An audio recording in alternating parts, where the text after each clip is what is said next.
दादा देवयानी ने शुक्राचार्य जी को सारी बात बता दी। शुक्राचार्य जी को क्रोध आ गया और महाराज क्रोध आया तो उन्होंने अयाति को श्राप दे दिया। कहा जिस यौवन के मद में तूने दासी से रिश्ता जोड़ा है, जाओ मैं तुम्हें श्राप देता हूँ कि इस यौवन पर आज ही बुढ़ापा आ जाए। महाराज जैसे ही बुढ़ापा का श्राप दिया, अयाति वृद्ध हो गई और जैसे ही वृद्ध हुए तो देवयानी कहने लगी, पिताजी ये तुमने क्या किया?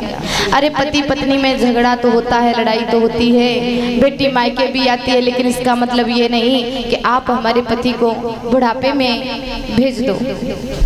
मेरे पति के ऊपर बुढ़ापा आपने, मेरे पति के ऊपर जो बुढ़ापा आया है, अब हम कहाँ जाएंगे? क्योंकि हमारी तो यौवन की अवस्था है, हमारे पति के ऊपर बुढ़ापा आ गया। पिताजी ये आपने मेरे साथ में अच्छा नहीं किया। जैसे ये बात कही तो शुक्राचार्य जी कहने लगे, सुनो बेटी, हमारा श्राप तो नहीं कट सकता, लेकिन थोड़ा सा इसमें सुधार जरूर हो सकता है। जवाब दिया, क्या सुधार हुआ? कहा तुम्हारे 5 पुत्र हैं, अगर उन 5 में से कोई एक पुत्र अपनी जवानी दे दे और तुम्हारे पिता का बुढ़ापा ले ले, तुम्हारे पति का बुढ़ापा ले ले, तो ये पुनः जवान हो सकते हैं। महाराज अयाति अपने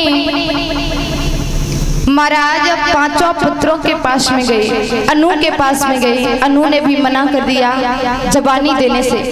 द्रहु के पास में गए तो द्रहु ने भी मना कर दिया जवानी देने से। महाराज पुरु के पास गए तो पुरु ने भी मना कर दिया जवानी देने से।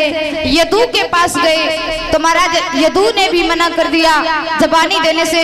जो सबसे छोटा बेटा था जिसका नाम तुर्वसु था, तुर्वसु ने जवाब दिया, पिताजी आपसे ही मुझे जवानी मिली है और आपसे ही मुझे बुढ़ापा मिलेगा, आप एक काम करें, हमारी जवानी आप ले लें। तुर्वसु ने अपनी जवानी दी और महाराज अपने पिता का बुढ़ापा लिया। कुछ समय अयाति ने और व्यतीत किए। देवर्षि नारद जी आए। देवर्षि नारद जी ने महाराज अयाति को समझाया, कहा कि जिसकी खेलने खाने की उम्र है, आप उसे बुढ़ापा दे करके और महाराज उसकी जवानी लेकर के आप शौक से जी रहे हैं। अरे वो तो बालक है, आप उसे भी तो कुछ यौवन के आनंद ले ले लो। तो जैसे ये बात कही, महाराज अयाति के समझ में आ गया। जवाब दिया, हमसे बहुत बड़ी गलती हो गई, आगे हम ऐसा नहीं करेंगे। तो उन्होंने क्या किया, बेटा तुर्वसु को अपनी जवानी वापस लौटा रही है और अपना बुढ़ापा स्वयं लिया है और देवयानी को लेकर के महाराज ये वन में भजन करने के लिए चले जाते हैं और तुर्वसु को वहां का राजा बना देते हैं।